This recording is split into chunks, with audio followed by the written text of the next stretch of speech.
দেখো অঙ্কটা আছে একটি সমদ্বিবাহু ত্রিভুজের সমান বাহুদ্বয়ের প্রত্যেকটি দৈর্ঘ্য 20 সেমি এবং ওই বাহুদ্বয়ের অন্তর্ভুক্ত কোণ 45 ডিগ্রি হলে ত্রিভুজটির ক্ষেত্রফল হিসাব করে লিখি। তো দেখো ছবিটাকে আমি একটু নিয়ে এরকম করে আঁকছি আমার সুবিধার জন্য। তো এইটা ধরো 20 আর এটা 20 আর এদের মধ্যে অন্তর্ভুক্ত কোণটা হচ্ছে 45 ডিগ্রি। কি করবে, ত্রিভুজটাকে একবার ঘুরিয়ে নেবে, এই পয়েন্টটাকে এখানে নিয়ে চলে আসবে। তাহলে এটা 45 ডিগ্রি, এটাও 45 ডিগ্রি, দুটো মিলিয়ে কত ডিগ্রি হয়ে গেল? 90 ডিগ্রি। এখান থেকে জুড়ে দাও। এবার এগুলোকে মাঝখান থেকে মুছে দিয়ে যদি, তাহলে এটা একটা ত্রিভুজ হয়ে যাচ্ছে। তো এই ত্রিভুজটা, এটা কি অতিভুজ? আমরা জানি অতিভুজের স্কয়ার সমান লম্ব স্কয়ার যোগ ভূমি স্কয়ার। তাহলে root over of 20 square plus 20 square, যেটা মানে হচ্ছে 20√2। তাহলে পুরো এই মাথা থেকে এই মাথা 20√2।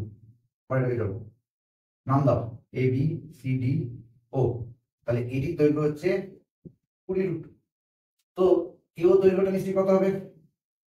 তার অর্ধেক, 10√2। তাহলে এই ত্রিভুজটার, এবারে দিকটা মুছে দাও, এই ত্রিভুজটার এটা হচ্ছে ভূমি, এটা হচ্ছে উচ্চতা। আমরা জানি ত্রিভুজের ক্ষেত্রফল সমান হাফ ইন্টু ভূমি ইন্টু উচ্চতা। তাহলে হাফ ইন্টু 20 ইন্টু 20√2, তাহলে হয়ে গেল 200√2 সেন্টিমিটার স্কয়ার। এটা হয়ে গেল কারেক্ট আনসার। তাহলে ভিডিও ভালো লাগলে অবশ্যই আমার চ্যানেলটিকে সাবস্ক্রাইব করবে। And thanks for watching.